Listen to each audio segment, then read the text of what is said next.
দক্ষ রাজার বাড়িতে আমরা এসেছি। যে দক্ষ রাজা পার্বতীকে অপমান করেছিলেন, পার্বতী দেবী অগ্নিতে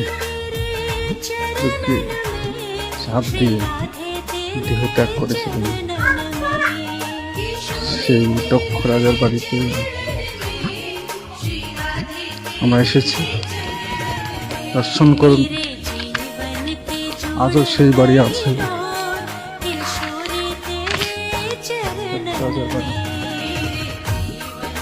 সতী পার্বতী দেবীকে